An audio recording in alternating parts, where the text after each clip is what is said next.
odontológico, de planos de saúde, que está em crescimento, como as entrevistas e os números mostram, mas ainda se pretende crescer mais 10% só esse ano. Qual é a estratégia para esse crescimento chegar nesse patamar? Se você olhar o mercado odontológico, comparado ao plano médico, por exemplo, a gente tem um desafio muito grande ainda. Se nós pensarmos na quantidade de beneficiários que os planos médicos têm, eles têm 50 milhões, cerca de 50 milhões, e nós ultrapassamos 30 milhões, cerca de 32 recentemente. Nossa projeção é crescer cerca de 10% esse ano. E um dos pilares mais importantes é como que eu agrego valor para o beneficiário, para mostrar para ele que o plano odontológico é um dos benefícios mais importantes, é cuidar da saúde bucal. E quando a gente pensa em saúde, a gente só pensa no restante do organismo, no restante do corpo. Quais os impactos, né, que Exato. isso tem? E a nossa saúde começa pela boca.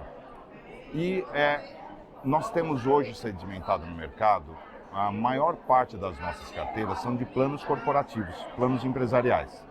Nós temos crescendo constantemente, de uma forma consistente, nos planos individuais, mas é um desafio muito grande ainda. Imagina, a nossa população, no Brasil nós temos 200 milhões de pessoas, né? E só 30, um pouco mais de 30, tem planos odontológicos. E desses 30, pouco mais de 5 milhões tem planos individuais. Então, o maior desafio nosso é como demonstrar para as pessoas Potenciais a beneficiários. importância de se olhar o plano odontológico como um seguro, de uma prevenção, e não eu vou comprar na hora que eu preciso utilizar. Quer dizer, mudar aquela cultura, eu só vou ao dentista quando eu tiver dor. Exatamente. Hoje você, por exemplo, quem tem um plano médico, você pensa, não, eu vou ter um plano médico, porque se eu ficar doente, eu precisar de um hospital, eu não tenho como pagar a conta. Essa mesma cultura, essa mesma visão de prevenção de futuro, ao invés de a gente fazer tratamentos, essa mudança de mindset na nossa população, na nossa sociedade, é um grande desafio que nós temos. E, obviamente, aí indo pelo caminho dos planos individuais. Agora, os planos individuais, os planos coletivos, eles vão sofrer uma regulação diferenciada?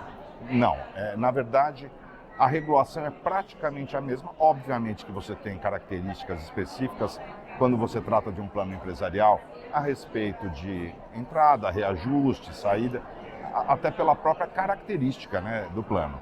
Mas, em geral, as regras, de uma forma geral, elas são as mesmas. Como eu comentei com você, quem regula o reajuste, a determinação do reajuste de um plano individual é a própria ANS. Ela determina, através de índices, né, qual vai ser esse índice de reajuste. Já os planos coletivos, você pode, isso tudo está normatizado, colocar tanto um reajuste técnico quanto financeiro. Então, é permitido, de acordo com as regras determinadas pela ANS, mas tem uma característica diferente. Agora, por exemplo, acesso, como eu trato em relação à rede, tudo isso é muito similar. E a mesma regra, a mesma norma que faz a determinação para os planos médicos é a mesma para os planos odontológicos. Esse é um outro desafio que nós temos, que o órgão regulador cada vez mais consiga enxergar as especificidades dos planos odontológicos. Como não cair no mesmo caminho que o plano médico? Porque o plano médico hoje, se analisar os últimos 10 anos, ele cresceu 6% e os odontológicos cresceram 60 e tantos por cento. Como não cair no mesmo caminho de inviabilidade? A primeira grande diferença do plano médico para o plano odontológico é que você... Quando você tem um plano médico, as pessoas elas têm, como eu comentei com você, a prevenção como o primeiro ponto, como o primeiro tópico. A segunda coisa é que é um benefício desejado por todas as pessoas. Então, quando você vai para um novo emprego, já faz parte do pacote de remuneração. Hoje, o plano odontológico é o terceiro benefício mais desejado. Além disso, o que a gente tem que fomentar na população é mostrar que, mesmo os planos individuais, de novo indo pela linha saindo do curativo e indo mais para o preventivo.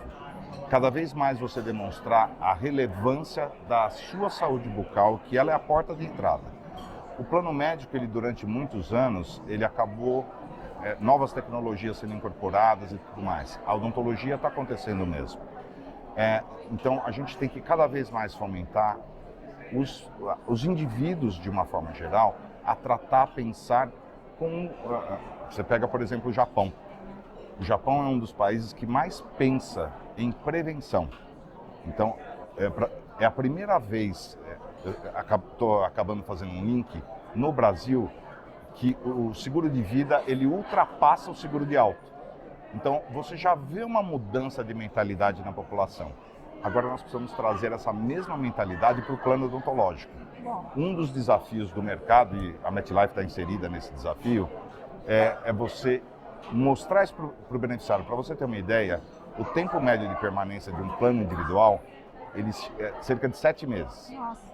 Então, olha o período curto que a pessoa ainda não entende que o tempo de permanência, quanto mais tempo ele permanecer, eu consigo dar outros benefícios para ele e, na hora que ele precisar, ele tem o acesso à saúde. Então, essa mudança é um desafio, na minha concepção, é o maior desafio que nós vamos ter nos próximos anos, principalmente.